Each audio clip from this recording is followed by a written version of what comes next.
I really gotta get some theme music. I think it really would top these videos off. Yeah, I'll work on that for next time. Anyway, hey yo! Thanks for joining me again for another webcast, videocast. I still haven't decided what these are going to be called or what they are called. Because I guess they already exist, so I'm naming something after it already exists. Anyway, if you watched my last videocast, webcast, whatever you want to call them, I talked about how this time I'm going to talk about this really cool panel discussion / video thing that I got to see that was actually hosted by a nursing student here at Simmons. So here's a little secret history for you. So Simmons is a really great school, and for a really great school, we have an amazing nursing program. If you ask 4 students what their majors are, 2 out of the 4, so half of them will probably be nurses. So nurses are a large population on our campus. Here's the secret information, though. The nursing program and the nursing school can be a completely separate space than Simmons community. I've heard it said that it is a non-inclusive space, and it's very, it's not really great. So, about 2 weeks ago, a nursing student was hosting a program, which I was kind of disappointed not more nursing students were at, but I'm hoping that the faculty who were there will start initiating some change in the nursing program. What the program started was a 2-part series, kind of. There was a video, a showing of a movie, and then the next week on a Thursday there was a panel discussion. So the video was a movie that was created in early 2000s called Southern Comfort. What the movie was about is a trans man who, in his 40s, I believe, 40s or 50s, he was diagnosed with cervical cancer. What? Okay, so here's a little history, a little more history for you. Or I guess more information. When a trans man transitions medically, some trans men have hysterectomies, which means they get all of the female things that are in the lower stomach area taken out. So, the uterus, the ovaries, fallopian tubes, all of that is taken out and no longer there. Cervix maybe too? I don't know. I'm an art major, so I don't really do these things very often. But there are some trans men who never go through this surgery. And that's totally cool. A lot of the time taking the hormone testosterone will cause a trans man's menstrual cycle, period, Shark Week. I've heard it called a lot of really funny things. Their Shark Week, their time of the month to completely stop because, you're bringing in testosterone, bringing down the estrogen levels. So it's like, droop, and then it's like, normally estrogen levels are up here, testosterone levels are down here in a female body person, but once a trans man goes on testosterone, it goes like this. So now the estrogen levels are way down here and the testosterone levels are way up here, and then we get hairy, we start smelling weird. No, I'm just joking. Anyway, so this trans man hadn't had a hysterectomy. He was told by the doctors that he didn't need it, there's no complications, you'll be fine. It came around that he had cervical cancer, which is something that can be treated in our society, which is something that, they've developed treatments for. You take the cervix out to treat that, but no doctor would treat him. This is treated by an OBGYN, and he lived in, I believe, Tennessee, and all of the OBGYNs refused to treat him because he was a trans man, and they were scared of how it would reflect poorly on their practice. So I watched this video, and this movie, it's a full-length documentary about pretty much his final year. And it was horrible. There's this man dying from something that is completely curable. Something that we have the ability in our modern society to cure. And the doctors won't help him because he's a trans man and they don't want it to reflect on their reflect on their practice poorly, which is ridiculous. And you saw how, people had to help him and hold him, and through something that he shouldn't have to suffer through.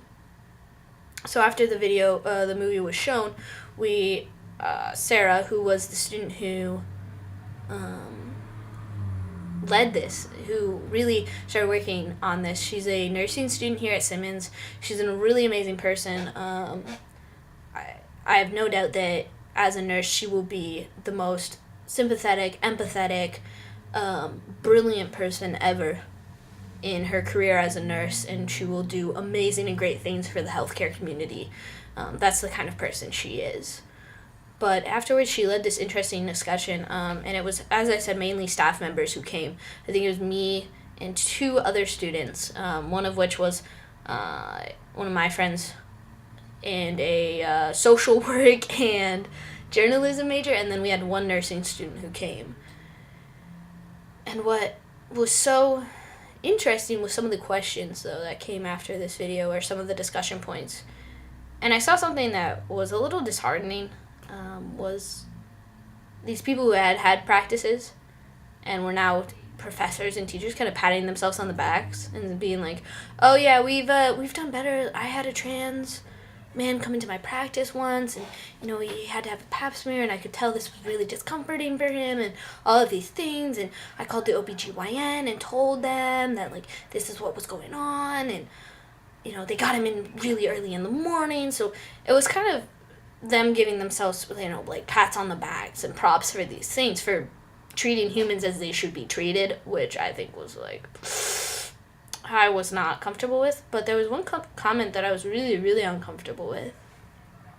And it came from a professor in the nursing program. And in the movie, the trans man's son showed up and was helping with barbecuing and cooking and everything, and talked about how it was a transition from, at one point in time they had a mother as his, someone who identified with their body and was his mother, and now is identifies as a man and is this man, and how they were dealing with that and how they were working through that and everything. And the woman commented that she could sense a real amount of loss in that man, for his mother. He lost his mother. And I kind of found, at the moment, I didn't really think about the comment, and later that night I really thought about it. Because I think that's so disturbing. That when someone is figuring out who they are and has figured out what makes them comfortable and happy, what someone is thinking about is the loss of this child for their parent, when the child hasn't lost anything. This man's son was fully grown. He's 20, he's in his late 20s, early 30s. He's a fully grown man and hasn't lost a parent at all. This person who was once his mother and now is his father is still there in his life and still wants to be a part of his life. And I think the reason it made me really kind of upset and angry is because a lot of trans people come out to their families, and a lot of trans people take the brave step to come out to their families and then experience loss. Because their families say that they don't want them around, and don't want to see that. They don't. If you're going to identify as a man, you're not a part of this family anymore. Is what has been, what can be said to trans people, and that's loss. Right there, that's loss. When you're kicked out of your family for being who you are, that is loss. You're losing your family. It is not loss when someone transitions into who they actually are. That's not loss. That's just It's a change. It's a different dynamic, yeah. But it's not lost. You're not losing anything. You didn't lose contact with this person. You chose to not. When a trans person is kicked out of their family for identifying with who they are, that's loss. Because they're losing their family. They're losing the people they connect with. They're losing something that's important to them. So that's kind of my thoughts from the movie portion of this. I'm going to do another video. My next video is going to be on the discussion panel that I got to sit through, and also a presentation that was given, which was really, really cool. Which was a little more uplifting for me than I saw with the discussion, than what I saw with the video. So it's really great.